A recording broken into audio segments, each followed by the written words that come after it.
اگلا سوال پوچھتے ہیں معاذ کراچی سے کہ ہم نے ایک حدیث سنی ہے کہ ایک صحابی نے عرض کیا یا رسول اللہ میں نے ایک عورت کے ساتھ زنا کے علاوہ سب کچھ کیا، آپ میرے بارے میں حکم لگا دیجئے، تو آپ نے فرمایا کہ دن کے اور رات کے حصے میں نماز قائم کرو، اس لیے کہ نیکیاں گناہوں کو دور کر دیتی ہیں، کیا یہ حدیث صحیح ہے اور اس کا مفہوم کیا ہے؟ جی حدیث صحیح ہے، صحابی سے خطا ہوئی، ایک عورت کے ساتھ انہوں نے کوئی ریلیشن قائم کیا مگر زنا نہیں کیا، جی تو نبی سے انہوں نے پوچھا کہ یا رسول اللہ مجھ سے یہ ہو گیا، تو آپ نے فرمایا کہ نماز سے یعنی نیکیاں کرو تو اس سے یہ گناہ معاف ہو جائے گا۔ جی تو اس سے بعض لوگوں کا یہ ذہن جاتا ہے کہ گویا یہ ہلکی بات ہے کہ زنا سے کم گویا الاؤ ہے، کرنا ہے، تو یہ مطلب نہیں ہے حدیث کا۔ ٹھیک ہے، حدیث کا مطلب یہ ہے کہ چونکہ صحابی کو جرم کا احساس ہو گیا تھا، جی انہوں نے توبہ کر لی تھی،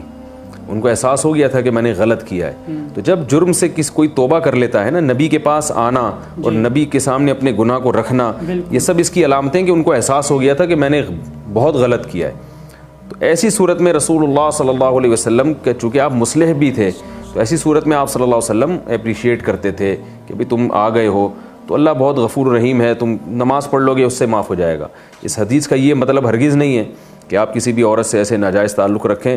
اور آپ یہ کہیں کہ چلو میں زنا تو کر نہیں رہا تو بعد میں تہجد پڑھ کے معاف کروا لوں گا۔ یہ حدیث ان لوگوں کے لیے نہیں ہے، بلکہ ان لوگوں کے لیے جن سے جرم ہو گیا، ان کو احساس جرم ہے، اب وہ کوئی راستہ تلاش کر رہے ہیں کہ اللہ کا عذاب ہم سے کسی طرح سے ٹل جائے اور ہمارے لیے اس عذاب سے بچنے کا کوئی راستہ مل جائے، تو توبہ تو کر ہی لی ہے انہوں نے، تو نبی صلی اللہ علیہ وسلم ان کو نیکیوں کی طرف لا کے ان کی حوصلہ افزائی کر رہے ہیں۔ تو ہم جب بھی کسی حدیث کو دیکھتے ہیں نا تو اس کانٹیکٹ میں دیکھنا پڑتا ہے کہ یہ واقعہ کس کے سے ریلیٹڈ ہے، کس کو کہا جا رہا ہے یہ، تو اس کا بہت خیال رکھنا ضروری ہے۔ بہت بہتر جواب دیا مفتی صاحب نے۔ اگلا سوال مفتی طارق مسعود صاحب سے پوچھتے ہیں عبداللہ سلیم ملتان سے کہ توبہ اگر بار بار ٹوٹ جائے تو کیا کرنا چاہیے؟ قیمتی چیز اگر بار بار ٹوٹ جائے تو پھینکا نہیں جاتا، بار بار جوڑا جاتا ہے، تو توبہ بار بار ٹوٹ جائے تو اس کو بار بار جوڑا جائے، بار بار کی جائے۔ بہت ہی بہتر جواب دیا۔